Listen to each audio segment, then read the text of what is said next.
নমস্কার বন্ধুরা, ডলি রন্ধনশালায় সবাইকে স্বাগত। আজকে তোমাদের সাথে শেয়ার করব কলার মোচার দারুণ একটা রেসিপি। মোচা হয়তো তোমরা অনেক রকমভাবে রান্না করে খেয়েছো, তবে একবার হলো চিংড়ি দিয়ে এইভাবে মোচা রান্না করে খেয়ে দেখো। এইভাবে রান্না করলে এতটাই টেস্টি হয়, ছোট থেকে বড় সবাই কিন্তু এক থালা ভাত আঙুল চেটে খেয়ে ফেলবে। আমি এখানে একটা মোচা আগে থেকেই কেটে খুব ভালোভাবে ধুয়ে জল ঝরিয়ে নিয়েছি। এবারে আমি মোচাটাকে সিদ্ধ করে নেব। তার জন্য আমি প্রেসার কুকারের মধ্যে আন্দাজ মতো মাপ করে জল দিয়ে দিলাম। আমি প্রেসার কুকারের মধ্যে দিয়ে মোচাটাকে সিদ্ধ করে নেব। তোমরা চাইলে কিন্তু কড়াইয়ের মধ্যেও সিদ্ধ করে নিতে পারো। এবার আমি জলের মধ্যে স্বাদ মতো লবণ দিয়ে দিলাম, আর সাথে আমি দিয়ে দিলাম অল্প একটু হলুদের গুঁড়ো। আর এই রান্নার জন্য আমি আগে থেকে একটা মাঝারি সাইজের আলু একটু ছোট করে ডুমো করে কেটে রেখেছিলাম। মোচার সাথেই আমি আলুগুলোকে দিয়ে সিদ্ধ করে নেব। তার জন্য আমি আলুগুলোকেও প্রেসার কুকারের মধ্যে দিয়ে দিলাম। এবার আমি প্রেসার কুকারের মধ্যে মোচাটাকে দিয়ে দেবো। আর এইভাবে প্রেসার কুকারের মধ্যে সিদ্ধ করে নিলে তাহলে রান্নাটাও তাড়াতাড়ি হয়ে যাবে আর সময়টাও কম লাগবে। সবাই যেহেতু প্রেসার কুকারের মধ্যে সব কিছু সিদ্ধ করতে জানো, তাই কিন্তু আমি আর সিদ্ধ করাটা দেখালাম না। আর এখানে আমি বেশ কিছুটা চিংড়ি মাছ একেবারে ছোট ছোট করে মাংসর কিমার মতো করে কেটে নিয়েছি। তাহলে চলো রান্নাটা আমি কিভাবে করেছি এবার সেটা দেখে নেওয়া যাক। প্রথমে আমি কড়াইয়ের মধ্যে প্রয়োজন মতো সর্ষের তেল দিয়ে দিলাম। তেলটাকে এবার আমি খুব ভালোভাবে হাই হিটে গরম করে নেব। তেলটা যদি খুব ভালোভাবে গরম করে নেওয়া হয় তাহলে পরের কাজটা করতে আমাদের খুবই সুবিধা হবে। তেলটাকে আমি খুব ভালোভাবে গরম করে নিয়েছি। মোচাটা আমি প্রেসার কুকারের মধ্যে একটা সিটি দিয়ে সিদ্ধ করে নামিয়ে খুব ভালোভাবে জল ঝরিয়ে নিয়েছিলাম। এবার আমি জল ঝরানো মোচাটাকে দিয়ে দিলাম তেলের মধ্যে। এবারে আমি মোচাটাকে নাড়াচাড়া করে একটু ভেজে নেব। আর মোচা ভাজার সময় কিন্তু গ্যাসের ফ্লেমটা মিডিয়াম টু হাইতে রাখতে হবে, তা না হলে মোচাগুলো কড়াইয়ের মধ্যে বসে যাবে। মিনিট 5-6 মতো আমি নাড়াচাড়া করে মোচা আর আলু একসাথে খুব ভালোভাবে ভেজে নিলাম। এর থেকে আর বেশি ভাজার দরকার নেই।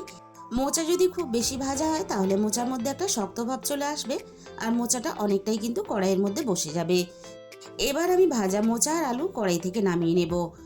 আর মোচা সিদ্ধ করার সময় যেহেতু আমি লবণ দিয়ে সিদ্ধ করেছিলাম, তাই কিন্তু আর ভাজার সময় লবণ দিলাম না। ভাজা মোচা আর আলু আমি কড়াই থেকে নামিয়ে নিলাম। আবারও আমি কড়াইয়ের মধ্যে প্রয়োজন মতো সর্ষের তেল দিয়ে দেব। তেলটা আমি আবারও খুব ভালোভাবে গরম করে নিয়ে এবার আমি তেলের মধ্যে ফোড়নে দিয়ে দেব অল্প একটু গোটা জিরে। আর সাথেই আমি এখানে ফোড়নে দিয়ে দেব দুটো শুকনো লঙ্কা কুচি। সব শেষে আমি ফোড়নে দিয়ে দেব দুটো তেজপাতা কুচি। এবার আমি ফোড়নটাকে নাড়াচাড়া করে বেশ ভালোভাবে একটু ভেজে নেব। ফোড়ন থেকে সুন্দর মিষ্টি গন্ধ বেরোনোর সাথে সাথে আমি তেলের মধ্যে পেঁয়াজ কুচি দিয়ে দেব। আর এই রান্নার জন্য আমি একটা মাঝারি সাইজের পেঁয়াজ আগে থেকেই কেটে রেখেছিলাম। এবার আমি পেঁয়াজটাকে নাড়াচাড়া করে বেশ ভালোভাবে লালচে করে ভেজে নেব। আর চিংড়ি দিয়ে মোচা রান্না করলে পেঁয়াজ কিন্তু অবশ্যই ব্যবহার করবে, তবেই কিন্তু রান্নার স্বাদটা বজায় থাকবে। পেঁয়াজটা আমি ভালোভাবে ভেজে নরম করে নিয়েছি। এবার আমি এখানে দিয়ে দেব বেগুন।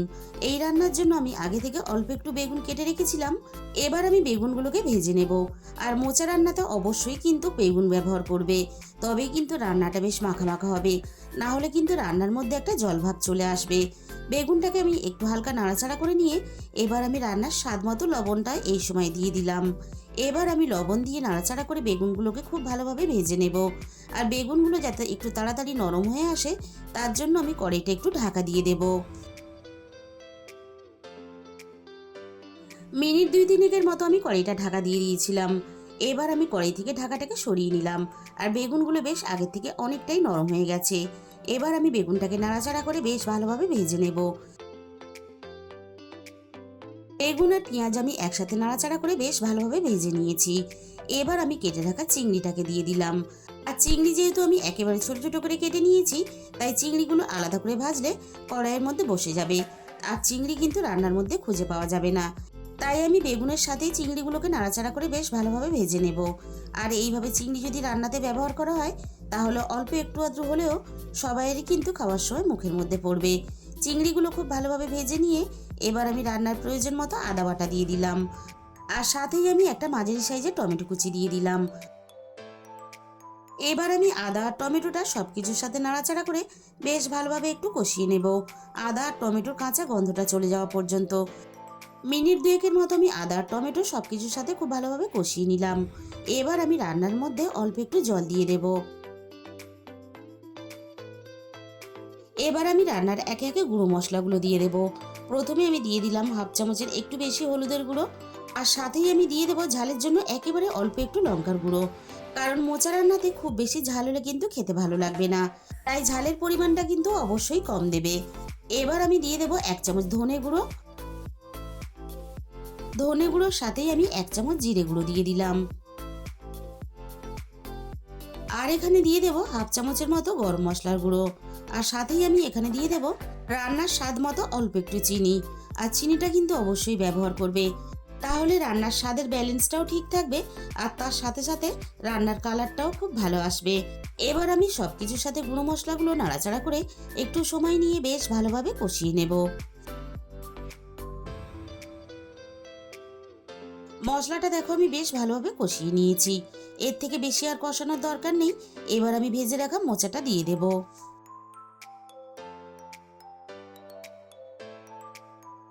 এবারে আমি একটু সময় নিয়ে মোচাটাকে সবকিছুর সাথে খুব ভালোভাবে কষিয়ে নেব।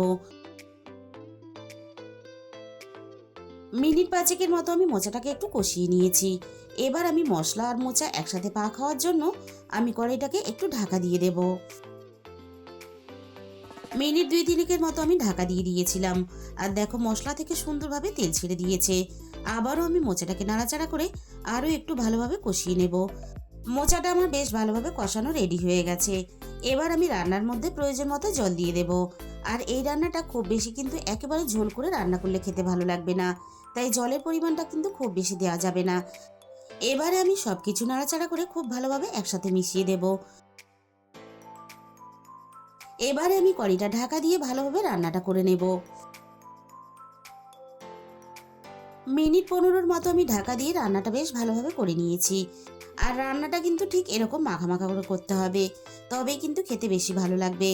আবারও আমি রান্নাটাকে একটু নাড়াচাড়া করে নিলাম। এবারে আমি রান্নার মধ্যে 1 চামচ ভর্তি করে ঘি দিয়ে দিলাম। আর ঘিটা কিন্তু রান্নার মধ্যে অবশ্যই ব্যবহার করবে। ঘিটা দিলে রান্নার স্বাদ কিন্তু দ্বিগুণ বেশি বেড়ে যাবে। আর বন্ধুরা, বাঙালি মানেই কিন্তু থোড় মোচা কচু। এমন কোনো বাঙালি নেই যে থোড় মোচা কচু এগুলো খেতে ভালোবাসে না। তাই বন্ধুরা, একদিন হলেও তোমরা মোচার তরকারি এইভাবে রান্না করে খেয়ে দেখো। তাহলে বন্ধুরা, আজকের এই রেসিপিটা ভালো লাগলে ভিডিওতে একটা লাইক করে দিও, আর নিজেদের বন্ধুদের মধ্যে শেয়ার করে দিও। আর কমেন্টের মাধ্যমে জানিও তোমাদের কেমন লাগলো। আর যে সমস্ত নতুন বন্ধুরা এখনো পর্যন্ত আমার চ্যানেলটা সাবস্ক্রাইব করনি, এরকম নতুন ঘরোয়া সহজ রেসিপি পেতে আমার চ্যানেলটা সাবস্ক্রাইব করে আমার পাশে থাকার অনুরোধ রইল। তার সাথে সাথে পাশে থাকা বেল আইকনটা ক্লিক করে অল করে দিও। তাহলে আমি যখনই কোনো নতুন রেসিপি আপলোড করব, সবার আগে তোমার কাছে পৌঁছে যাবে। আর তোমাদের মূল্যবান সময় দিয়ে আমার এই রেসিপিটা এতক্ষণ সময় ধরে দেখার জন্য তোমাদের সবাইকে অসংখ্য ধন্যবাদ। আজকে তাহলে এই পর্যন্ত। সবাই সুস্থ থেকো, ভালো থেকো, সাবধানে থেকো।